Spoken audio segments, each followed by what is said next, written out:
नंदी किए कहीं नंदी शिव मंदिर द्वार मुखरे जगी रही कौन कारण और रहस्य रही आसतु जानिबा आज भिडियो रे।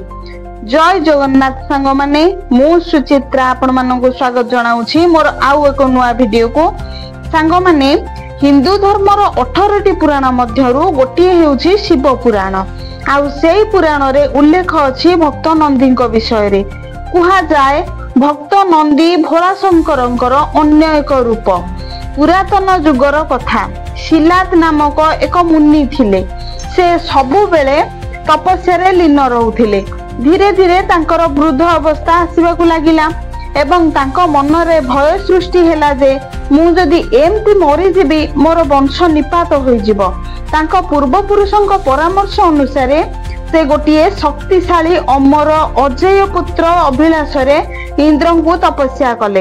इंद्र तांको तपस्या रे संतुष्ट हेले, किंतु इंद्र कहिले एमिति वर देबा पई मु अक्षम, एमिति वर देई परिबि नाही। इंद्र शिलात मुनि को परामर्श देले शिव को उपासना करिबा पई। तापरे शिलात मुनि बहुत कठिन तपस्या करी शिव को मध्य संतुष्ट कले। प्रभु शिव शंकरंकर मुनि को कहिले, हे मुनिवर मु तुम तपस्या रे संतुष्ट हेले, तुमे जे कौनसी गोटे वर मागी पार। ए कथा सुनी मुनि कहिले, प्रभु मते गोटे अजय शक्तिशाली पुत्र टिए दरकार। एतिकी सुनी शिव उत्तर देले, ए सारा ब्रह्मांड रे मते पिता मानंती, हेले आजि ठारू मु तुमको पिता मानुछि, मु तुमको पुत्र रूप रे प्राप्ति हेबी। एतिकी कही प्रभु भोला शंकर सेठारू अंतर्ध्यान होई गले। गोटे दिन मुनि यज्ञ करबा समय रे से यज्ञ अग्निरु अग्नि समय एक पुत्र प्राप्त हेला। समस्त पूजा विधि अनुसार पुत्रर नाम करण कले। आ पुत्रर नाम देले नंदी। नंदी को 5 वर्ष हेउ हेउ पितांक ठारू समस्त देव देवांत ज्ञान पाई सारथिले। किछि दिन परे प्रभु शिवंक परामर्श रे मित्र और वरुण नामक 2 जन मुनि देखिबाकू आसिले। जेतेबेले नंदी को देखि निज स्थान को प्रत्यावर्तन करिबाकू लागिले, से समय रे मुनि शिलात और पुत्र नंदी आशीर्वाद ग्रहण करिबा पई 2 जनक पाद छुईले। 2 मुनि शिलात मुनि को आशीर्वाद कले, किंतु पुत्र नंदी को किछि भी आशीर्वाद कले नाही।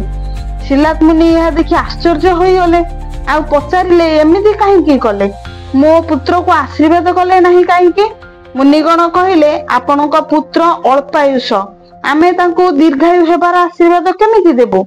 एहा कही 2 मुनि चली गले। ए सबु जानिबा परे जेमिति शिलात मुनि को पाद तळु माटी खसी गला।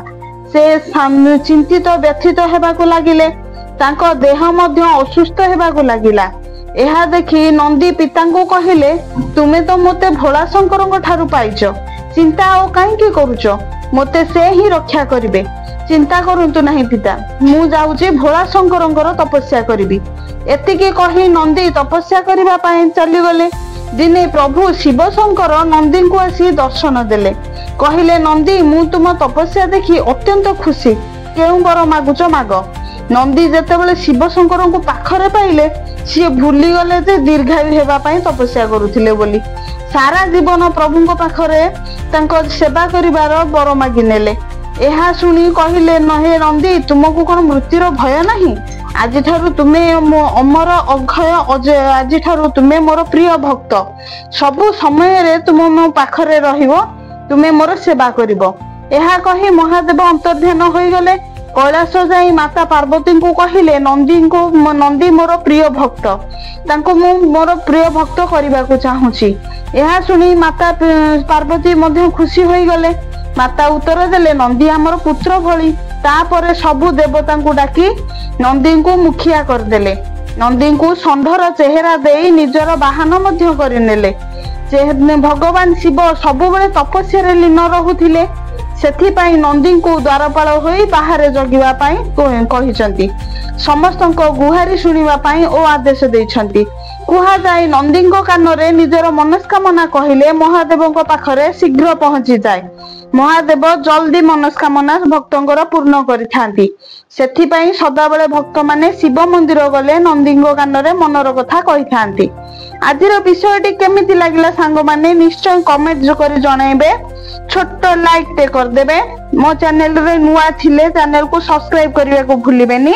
एमती नुआ नुआ वीडियो नोटिफिकेशन आपण मानक पाखक चली जिवो पुणी देखा आउ एक नुआ वीडियो रे सेतबेले रहुची नमस्कार जय जगन्नाथ।